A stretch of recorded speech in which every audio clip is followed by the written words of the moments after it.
My brother smashed my 9-year-old's leg with a metal rod at family barbecue. Parents only said he deserved it. I called police, filed to terminate grandparents' rights. They laughed. Months later, the judge's ruling.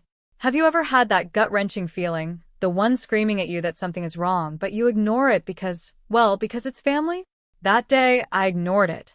And in return, my family broke my son's leg and then tried to break my spirit. I should have trusted my instincts. Every fiber of my being was screaming at me not to go to that family barbecue. My phone buzzed in my hand, Mom's text glowing on the screen for the third time. Family barbecue today, at 2 p.m. Bring Ethan. Travis will be there. He's doing much better. Time to move past old grudges. See you soon. Travis. My older brother. The name alone was a trigger. His rap sheet wasn't just a list of offenses. It was a chronicle of chaos. 2 DUIs, countless bar fights, a restraining order from his ex. But suddenly, according to my parents, he was turning things around. I'd heard that song and danced before. Mom, I'd pleaded the night before. I don't think this is a good idea. Her voice, sweet but firm, always guilt-tripping. Lauren, he's your brother, and Ethan should know his uncle. Ethan's 9. Travis has anger issues. Had. She corrected. Past tense. He's been going to therapy for 3 months. He's making real progress. Your father and I have seen the change. 3 months? 3 months of therapy wasn't going to erase 35 years of explosive temper, of yelling, of barely contained rage. But I was exhausted. Exhausted from fighting, from being labeled too sensitive, unforgiving. So, against every instinct screaming in my soul, I buckled Ethan into the car. Are we going to see Grandma and Grandpa? He asked from the back, swinging his little legs. Yeah, buddy. Is Uncle Travis going to be there? My hands tightened on the steering wheel. Yeah. A pause, then his small, innocent voice. I don't really like Uncle Travis. Why not? He's scary. He yells a lot. Out of the mouths of babes. A chilling validation of my fears. We won't stay long. I promised him and myself. Just a quick visit, okay? We pulled up to my parents' house at 2:15. The driveway was already packed. My aunt's SUV, a couple of cousins' cars, and then there it was, Travis's monster truck. Lifted. Loud. Covered in aggressive bumper stickers. I almost put the car in reverse right then and there. But Ethan was already unbuckling his seatbelt, buzzing with the innocent excitement of seeing his grandparents. And I was 32 years old. Too old, I thought, to let my brother intimidate me out of a family gathering. Remember, I told Ethan as we walked to the backyard. Stay close to me, okay? Okay, Mom. The backyard was exactly what you'd expect. Grill smoking, cooler full of beer, kids running wild, adults clustered in small talk. Mom spotted us first. Lauren, Ethan, you made it. She swept Ethan into a hug, her relief almost palpable. Dad appeared with a plate of burgers. There's my grandson. You getting taller, buddy? Ethan grinned. Go play with your cousins, Mom said, ushering him towards the other kids. We'll eat soon. I watched him run off, that familiar maternal anxiety tightening in my chest. Relax, Mom said, reading my face. He's fine. Travis is over by the grill. Hasn't had a single drink. See? Progress. I looked.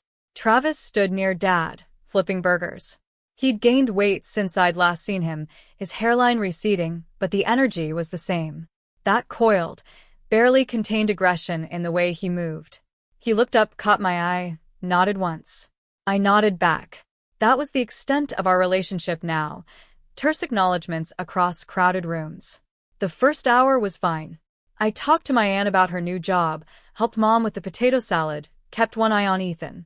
He was playing football with his cousins, laughing, running, just being a normal 9-year-old. Then it happened. Ethan, running backward to catch a pass, bumped into the cooler near Travis. Beer bottles clinked. One tipped, foam spilling onto the grass. Travis spun around. Hey, watch it. Ethan froze, his face pale. Sorry, Uncle Travis. Travis stared at the ruined beer, then at Ethan. That was my last beer. I'm sorry. I didn't mean to. The silence stretched, thick and menacing. I started walking over. Travis, I said carefully, it was an accident. He glared at me, then back at Ethan. Yeah, whatever. Just watch where you're going, kid. Ethan nodded quickly and bolted back to his cousins. Crisis averted, I thought, exhaling.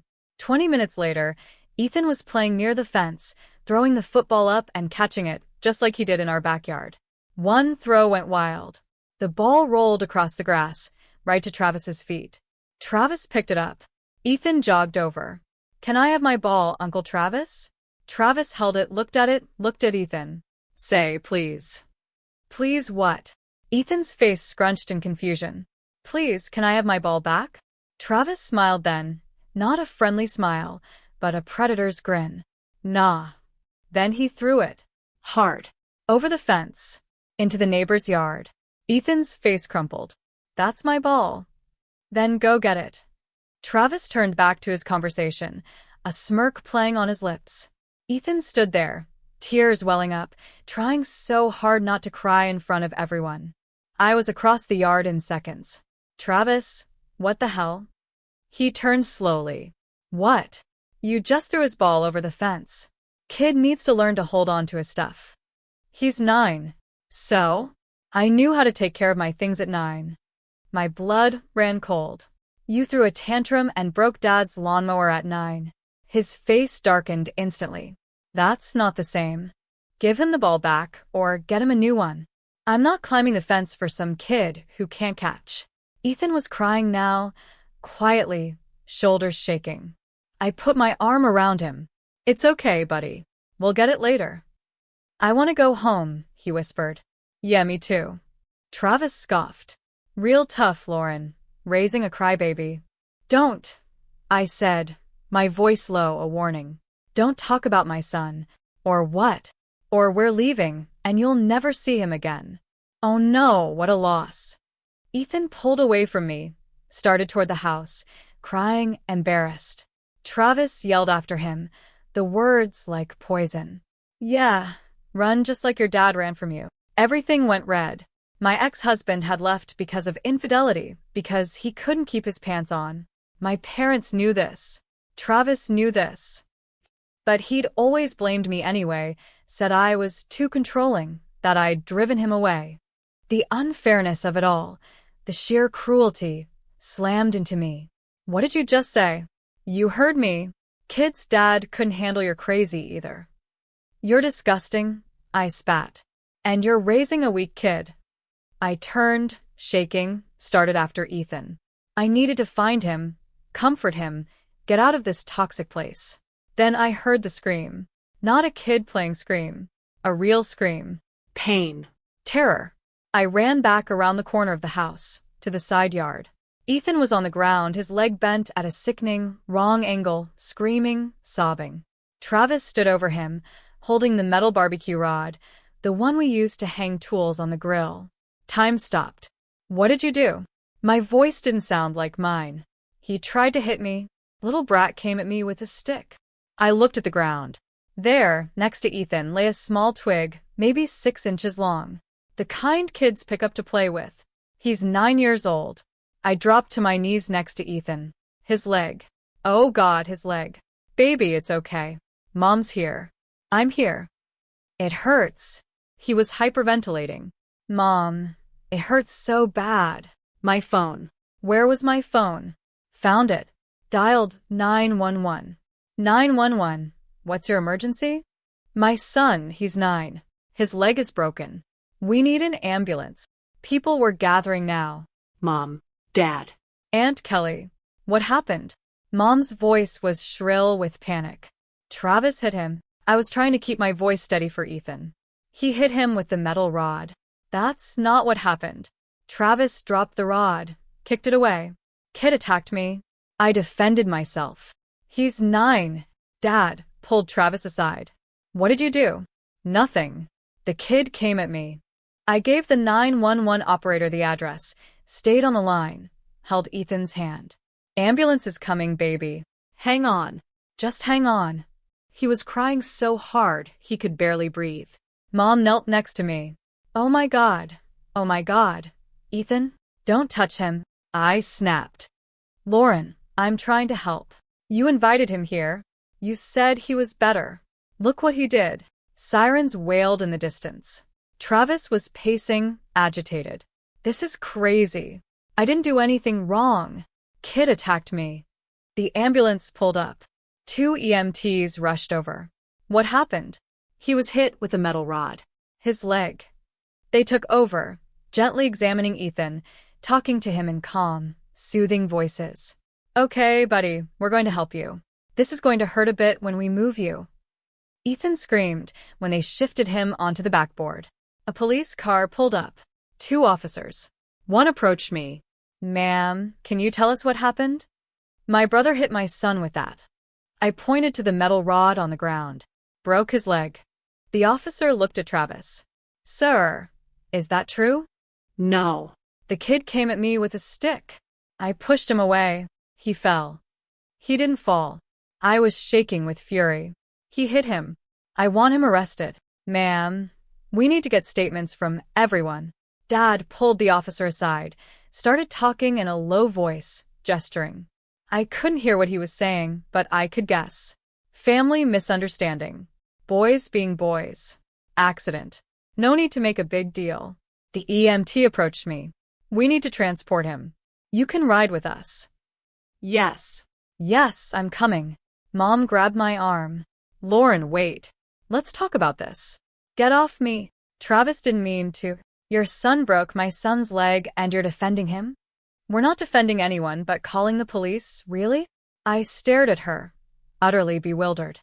Yes, really. He's your brother and Ethan is my son. The officer came back. Ma'am, we're taking statements. We'll need you to come to the station after the hospital. Fine, whatever. I'm going with my son. I climbed into the ambulance. They closed the doors. Through the window, I saw my family standing there. Travis talking animatedly to the police. Dad's hand on his shoulder. Mom wringing her hands. And I knew right then that they would choose him. They always did. The ambulance pulled away. Ethan's hand in mine, his face pale, tears streaming. Mom, why did Uncle Travis hurt me? I didn't have an answer. Not one that made sense. I don't know, baby, but he's never going to hurt you again. I promise. I meant it, even if I had to burn every bridge in my family to keep that promise. The surgery took 4 agonizing hours. 4 hours of sitting in a waiting room that smelled like disinfectant and fear. Fluorescent lights buzzing. Coffee that tasted like cardboard. The surgeon came out at 11 p.m., still in scrubs, tired eyes. Miss Parker? I jumped up. Yes. How is he? The surgery went well. Clean break of the tibia. We inserted a metal rod to stabilize it. He'll need physical therapy, but he should make a full recovery. Can I see him? He's in recovery now. Another hour or so. But yes, you can see him soon. Thank you. Thank you so much. The surgeon hesitated. I need to ask the injury report the way the bone broke that wasn't from a fall. No, it wasn't. I'm required by law to report suspected child abuse. Good. Please do. I've already filed a police report. He nodded. Someone from CPS will likely contact you. I understand. After he left, I sat back down, pulled out my phone. 17 missed calls. 8 from Mom, 6 from Dad, 3 from numbers I didn't recognize. 1 voicemail from Mom. Lauren, please call us back. We need to talk about this. Travis feels terrible. It was an accident. Let's not blow this out of proportion. An accident, I thought, disgusted. I deleted it. Another voicemail from Dad. Lauren, you're making a huge mistake involving the police. This is family business. Handle it privately. Call me. I deleted that too. Then I called someone I trusted, my friend Jessica. We'd met in a divorce support group 2 years ago. She was a paralegal at a family law firm. She answered on the second ring. Lauren, it's almost midnight. You okay? No. I need help. Legal help. What happened? I told her everything. The barbecue. Travis. Ethan's leg. The police. The way my parents defended him. Jesus Christ. she said when I finished. Is Ethan okay? He will be physically, emotionally. I don't know. What do you need? I need to make sure Travis never gets near him again. And I need to make sure my parents don't either. Not if they're going to keep defending him. You want to cut off grandparents' rights? Can I do that? She was quiet for a moment. It's difficult. Grandparents have legal rights in most states, but given what happened, maybe. Let me talk to my boss, Patricia Chin. She specializes in family law, high-conflict cases. Thank you. Get some rest if you can. I'll call you tomorrow. I couldn't rest. I sat in that waiting room until they let me see Ethan. He was asleep, small in the hospital bed, his leg in a cast from hip to ankle, the metal rod visible in the x-rays on the light board. I pulled a chair next to his bed, held his hand, and cried quietly so I wouldn't wake him. My phone buzzed. Text from Mom. Where are you? We came to the hospital, but they won't tell us what room. Good. I'd specifically told the nurses. No visitors except me. We want to see Ethan. He's our grandson. I typed back. He's sleeping. You can't see him. Lauren, don't be ridiculous. You chose Travis. Now live with that choice. We didn't choose anyone. You're trying to keep this family together by defending the man who broke my son's leg. That's your idea of family. She didn't respond after that. Morning came. Ethan woke up, groggy, confused. Mom, I'm here, baby. My leg hurts. I know. The doctors gave you medicine. It'll help. He looked at the cast, touched it carefully. Did Uncle Travis really break my leg? Yeah, he did. Why? I don't know, but he's never going to hurt you again. I promise. Is he in trouble? Yes. The police are handling it. Are Grandma and Grandpa mad at me? My heart broke. No, baby. They're not mad at you. You didn't do anything wrong. Then why didn't they come see me? Because I told them not to. Not right now. He nodded slowly. Because they were on Uncle Travis's side. 9 years old, and he already understood. Yeah, because of that.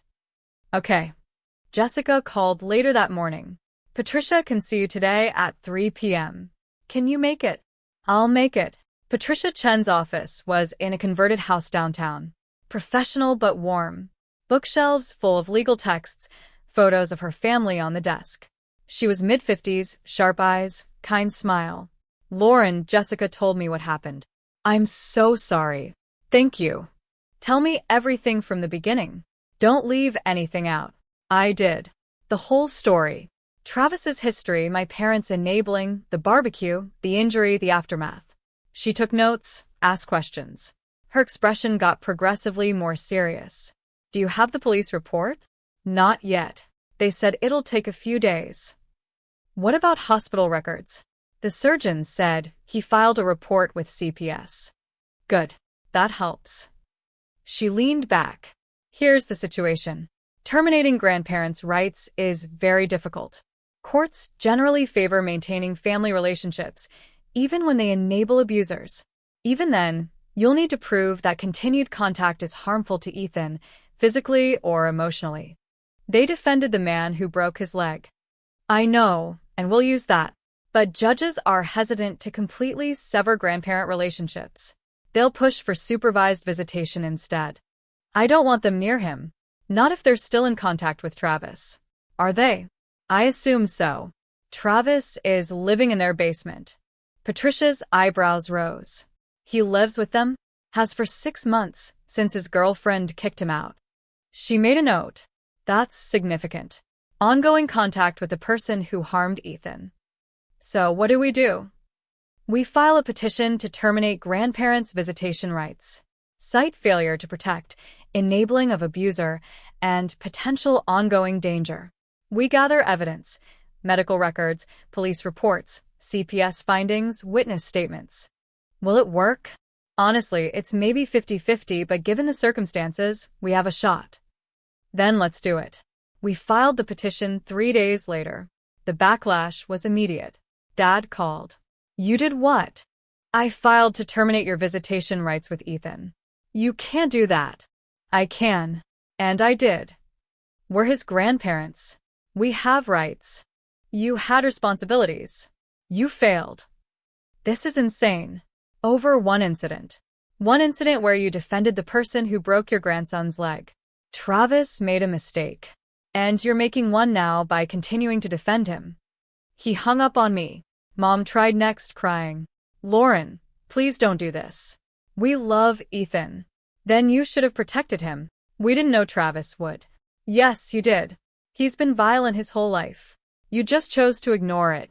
We're taking you to court. We'll fight this. Good luck. They hired a lawyer, an expensive one, Robert Brennan, known for high-conflict family cases.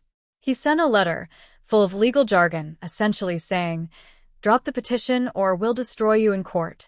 Patricia wasn't impressed. Standard intimidation tactic. Ignore it. The extended family got involved. Aunt Kelly called. Lauren, how can you do this to your parents? They did it to themselves. It was an accident. It wasn't, and you know it. Family forgives. Not this. Never this. My cousin Sarah texted, "You're being cruel." They're devastated. I blocked her. Uncle Mike left a voicemail. "You always were dramatic. This is why your marriage failed." I blocked him, too. One by one, I cut off everyone who couldn't see what my parents had done wrong. It hurt, but not as much as watching my son in that hospital bed. CPS called. Caseworker named Angela Martinez. "Miss Parker, I've reviewed the report. I need to do a home visit, interview you and Ethan." Of course.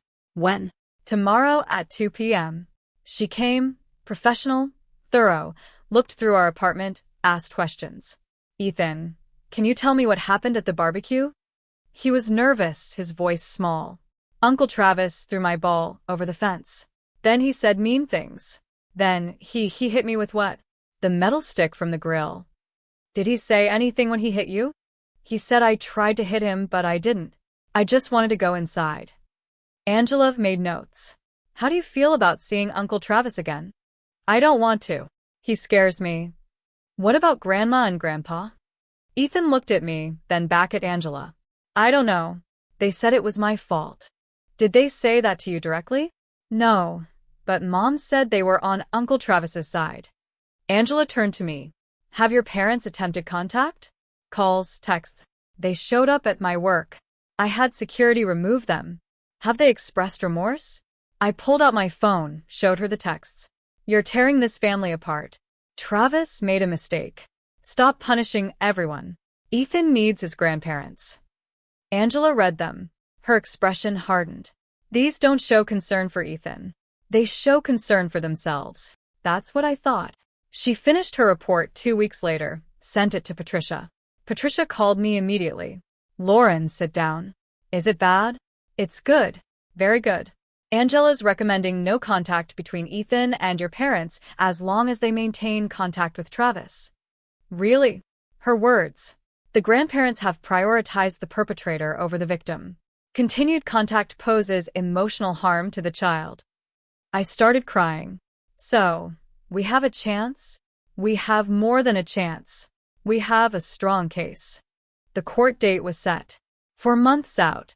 For months of waiting, working, parenting, watching Ethan go to physical therapy twice a week. He was getting better physically. The limp was improving. He could walk without crutches. But emotionally, he was struggling. Nightmares. Anxiety. Afraid of loud noises and sudden movements. His therapist diagnosed PTSD, started him on CBT. I documented everything. Medical bills, therapy notes, progress reports. Patricia was building the case. The police report showed officer notes. Child's injury inconsistent with father's account of accidental fall. Appears to be deliberate strike with blunt object. And then a witness statement from a neighbor who'd been at the barbecue. "I saw Travis hit the boy with the metal rod. It was not self-defense." Travis's criminal charges moved forward slowly. His lawyer was stalling, but the DA was pressing. Assault on a minor. Child endangerment. My parents bailed him out. $50,000. That fact went into our case file, too. 2 weeks before the hearing, Mom sent one final text. "Lauren, please reconsider. We can work this out. Don't take our grandson away. I stared at that message for a long time. Part of me wanted to believe they'd changed, that they finally understood. But the other part, the part that had watched them defend Travis, bail him out, blame me, knew better. I replied, "You took him away when you chose Travis. I'm just making it official." Then, I blocked her number. The night before the hearing, I couldn't sleep. Lay in bed staring at the ceiling. Patricia had warned me. Even with everything we have, judges can be unpredictable. They might order supervised visitation instead of complete termination. What are our actual chances? 60-40 in our favor. Maybe better. Your parents haven't helped themselves. 60-40. Better than 50-50, but not guaranteed. I got up, checked on Ethan. He was sleeping peacefully, finally. His leg healing. Nightmares, less frequent. He deserved peace, safety, a childhood without fear. And if I had to fight my own parents in court to give him that, then that's exactly what I'd do. Tomorrow, we'd find out if it was enough. The courthouse smelled like old wood and anxiety. I sat on a bench outside the courtroom, Patricia next to me, reviewing notes. My hands wouldn't stop shaking. "Breathe," Patricia said. "We've prepared for this. You know what to expect. What if the judge sides with them? Then we appeal." But Lauren, look at me. She waited until I met her eyes. "We have a strong case. The strongest I've seen for grandparents' rights termination. Trust the evidence." Footsteps echoed down the hall. I looked up. My parents, walking toward us with Robert Brennan. Dad in a suit I'd never seen before. Mom in a dress. Pearls. The works. Playing the part of respectable grandparents. They saw me. Mom's face crumpled. Dad's jaw set. Brennan steered them past us without a word. But I caught what Mom whispered. "Look what she's wearing. Jeans to court. Disrespectful." I was wearing slacks and a blazer. But sure, whatever helped them feel superior. Patricia touched my arm. "Don't engage. Save it for the stand." The bailiff opened the doors. Case 2847. Parker versus Parker. All parties, please enter. The courtroom was smaller than I expected. Wood paneling. Judge's bench at the front. 2 tables facing it. We sat at one, my parents and Brennan at the other. Judge Helen Rodriguez entered. Late 50s. Sharp expression. No-nonsense energy. "All rise." We stood. She sat. We sat. "This is a petition to terminate grandparents' visitation rights," Judge Rodriguez said, reading from her file. "Petitioner is Lauren Parker, mother of minor child Ethan Parker, age 9. Respondents are Robert and Sandra Parker, paternal grandparents." "Wait," she said, "paternal." I opened my mouth to correct her. Patricia touched my arm, shook her head slightly. "We'd correct it in testimony if needed. Mr. Brennan, you may present your case." Brennan stood, confident, expensive suit, perfect hair. "Thank you, Your Honor. This case is about a loving grandparent relationship being destroyed over one tragic incident. My clients, Robert and Sandra Parker, have been active, caring grandparents to Ethan since his birth. They've provided emotional support, financial assistance, and consistent presence in his life." He pulled out photos, passed copies to the judge and to us. Christmas photos, birthday parties, my parents with Ethan at various ages. These photos show years of bonding, years of love. One incident, however unfortunate, does not erase that history or justify complete termination of their rights. Judge Rodriguez looked at the photos. Her expression gave nothing away. Furthermore, Brennan continued, the incident in question was not perpetrated by my clients. It was perpetrated by Ms. Parker's brother, Travis Parker, who has been charged criminally and will face consequences. My clients were bystanders, witnesses to a family tragedy. Who defended the perpetrator? Patricia said, her voice cutting through the air. Miss Chun, you'll have your turn, Judge Rodriguez said. Apologies, Your Honor. Brennan continued. In the aftermath of this incident, my clients have attempted repeatedly to maintain contact with their grandson to support him through his recovery. They've been blocked at every turn by Miss Parker, who has weaponized their grandson to punish them for perceived wrongs. I gripped the edge of the table. Patricia put her hand over mine. I'd like to call Robert Parker to the stand. Dad stood, walked to the witness box, sworn in. Mr. Parker, how long have you been a part of Ethan's life? Since he was born. 9 years. Describe your relationship with him. We're very close. I taught him to ride a bike. We go fishing. He calls me every week. Dad's voice wavered. Or he did before all this. What happened at the barbecue on June 15th? There was an altercation between my son Travis and my grandson Ethan. It escalated. Ethan got hurt. Did you witness the injury? Not directly. I heard shouting.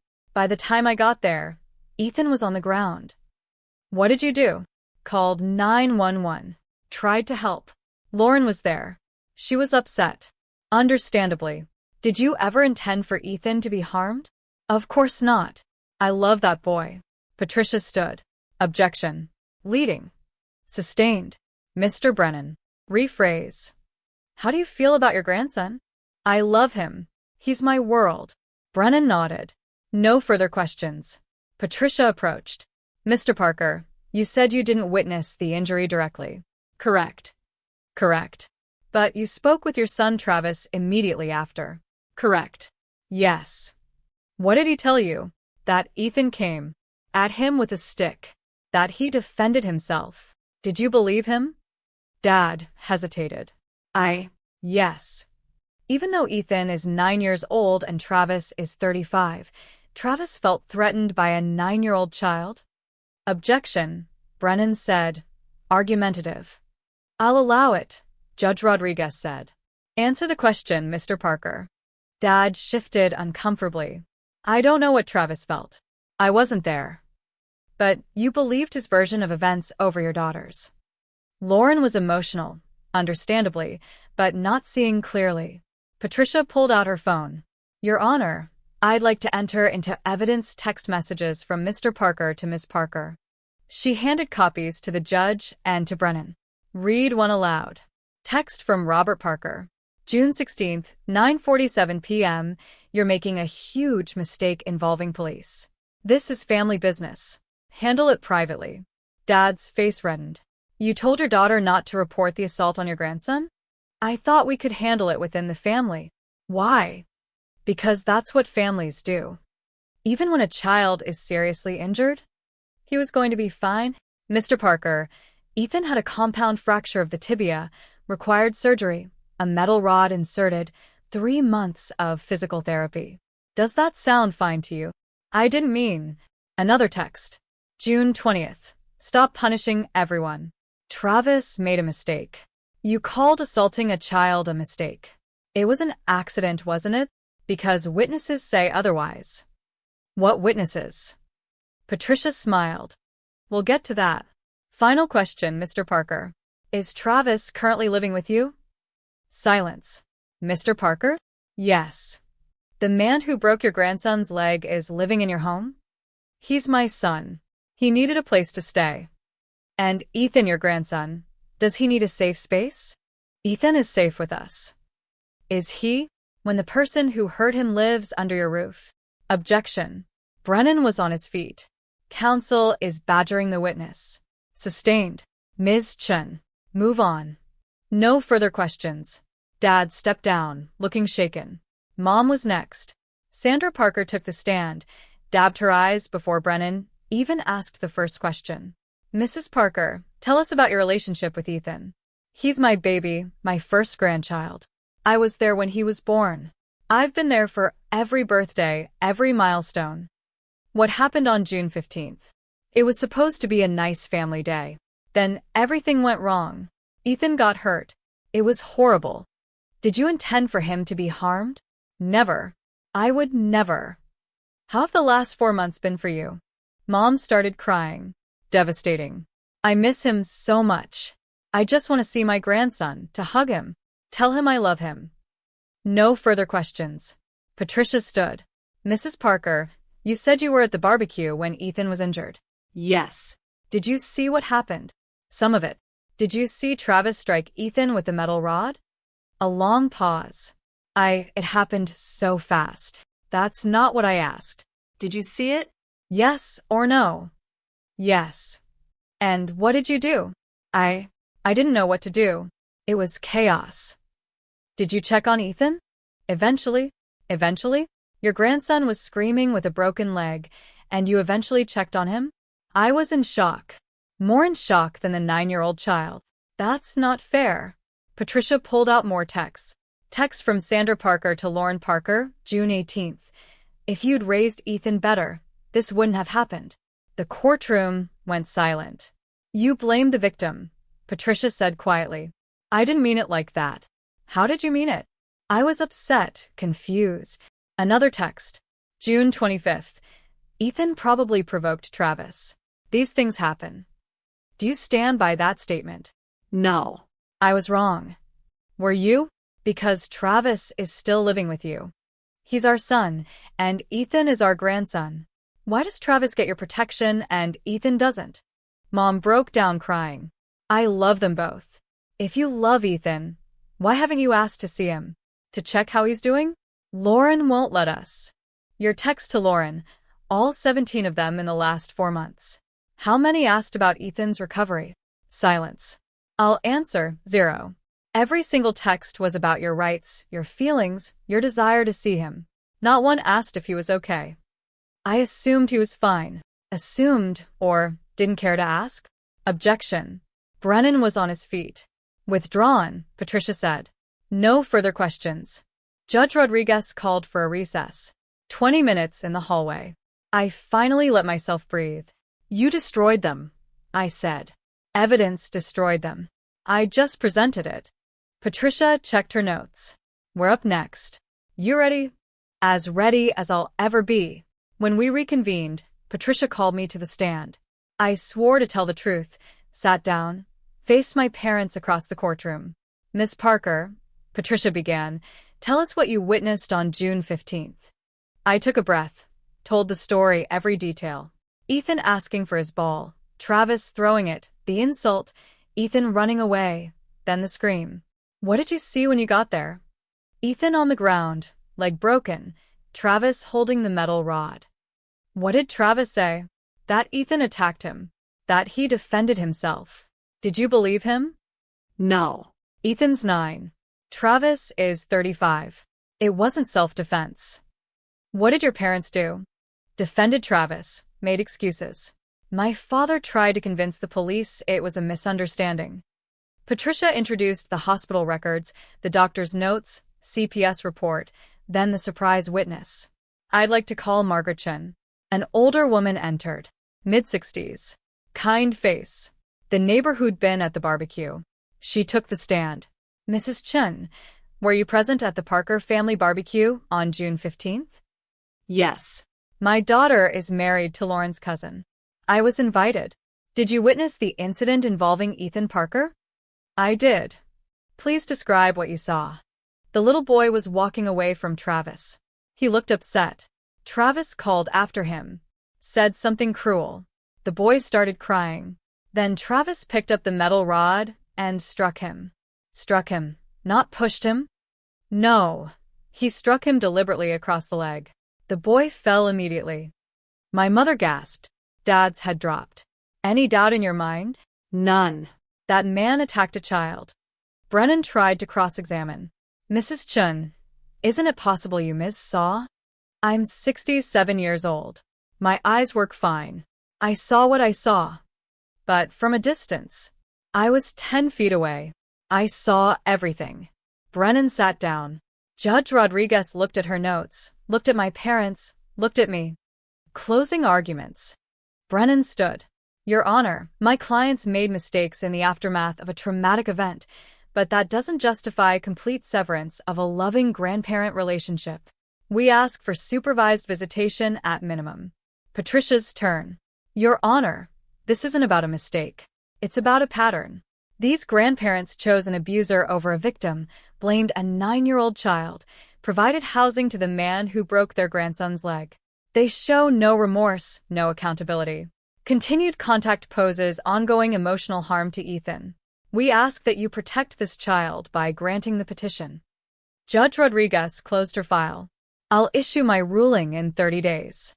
Court adjourned. Outside, my parents tried to approach me. Lauren, don't. We need to talk about this. No, we don't. We'll talk in 30 days when the judge rules. Dad's face was red. You think you've won, but you haven't. We'll get our grandson back. I looked at him. Really looked at him. Saw a man who'd chosen wrong and couldn't admit it. You already lost him. You just don't know it yet. I walked away. Patricia caught up. That went well. You think so? I think we made our case. Now we wait. 30 days. 30 days to find out if my son would be protected, or if I'd have to watch my parents hurt him all over again. 30 days felt like 30 years. I went through the motions. Work, Ethan's physical therapy, therapy for both of us, dinners, homework, bedtime routines. But underneath everything was the waiting. Ethan asked once, "When do we find out?" "Soon, baby." What if the judge says I have to see Grandma and Grandpa? Then I'll appeal and keep fighting. What if you can't win? I knelt down, looked him in the eye. Then I'll make sure you're never alone with them. I'll protect you always. He hugged me. I know, Mom. Travis's criminal trial got a date, 6 months out. His lawyer was still stalling, but the DA assured me, we have witnesses, medical evidence. He's going down. Small comfort, but something. Patricia called on day 28. Rulings in. Court date set for tomorrow, 10 a.m. My stomach dropped. That's it. That's it. Whatever happens tomorrow, we gave it everything. I know. Thank you. That night, I couldn't sleep. Played every scenario in my head. Best case, full termination. My parents never see Ethan again. Worst case, supervised visitation, having to watch them around him, waiting for them to poison him against me. Middle ground, some kind of conditional arrangement. Therapy, monitored contact. I didn't know which would happen. Only knew I'd fight whatever ruling I didn't like. Morning came. Jessica offered to watch Ethan. You sure you don't want me there? She asked. No. This is something I need to do alone. I arrived early. Patricia was already there. How are you feeling? Terrified. That's normal. My parents arrived 10 minutes later. They looked older, tired. Dad's face was drawn. Mom's makeup couldn't hide the dark circles. Part of me felt bad. The other part remembered Ethan screaming on the ground. The bailiff opened the doors. All parties for Parker versus Parker. We filed in. Same courtroom, same setup. Judge Rodriguez entered. We stood, sat. She had a thick folder in front of her. Our case file. I've reviewed all evidence submitted, she began. Testimony from the hearing, medical records, CPS reports, police statements, text messages, and I've given this case significant consideration. My heart was pounding so hard I could barely hear. Grandparents' rights cases are always difficult. The law recognizes that grandparents play important roles in children's lives. Courts are hesitant to sever those relationships. My mother's hand went to her chest, hope blooming. However, Judge Rodriguez continued, a child's safety and well-being must be paramount. This case presents clear evidence of harm. Mom's face fell. On June 15th, 9-year-old Ethan Parker suffered a serious injury at a family gathering. Medical evidence confirms the injury was not accidental. Witness testimony confirms the child was deliberately struck by his uncle, Travis Parker. She looked at my parents. The respondents, Robert and Sandra Parker, were present.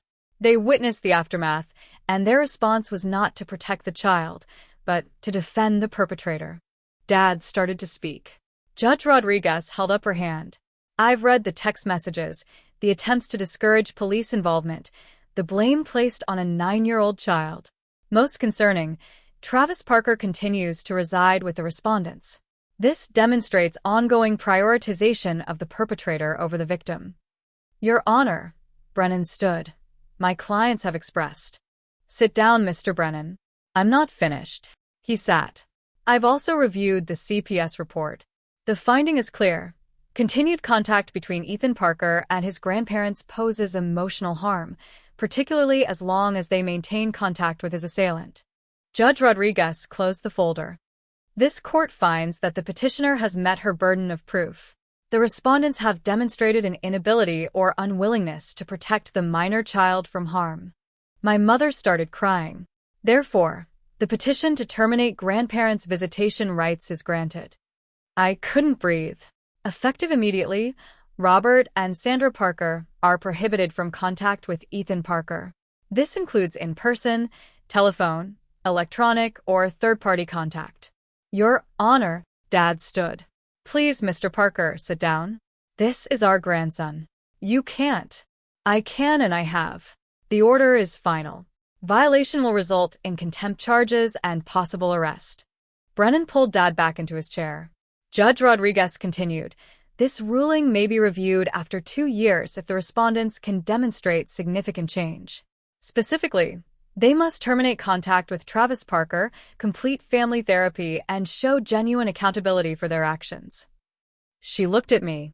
Miss Parker, do you understand the order? I stood, my voice shaking. Yes, Your Honor.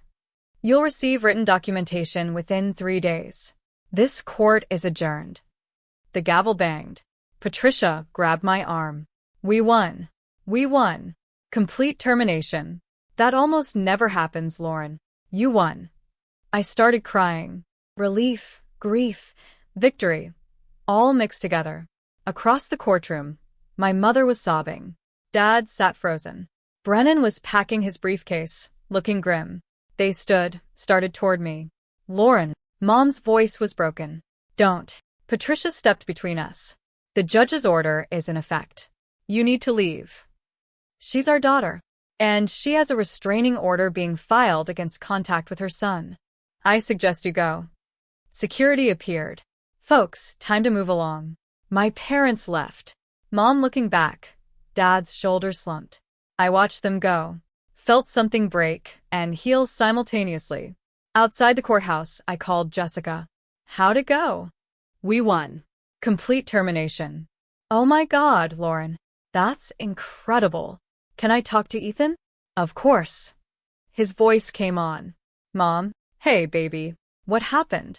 The judge said Grandma and Grandpa can't see you anymore. Not unless they make big changes. Silence. Then. Is that okay? Yeah, baby. That's okay. You're safe now. Good. Can we get pizza for dinner? I laughed through tears. Yeah. We can get pizza with extra cheese. With extra cheese. 3 months later, Travis was convicted. 18 months in jail. 3 years probation. Court-ordered anger management.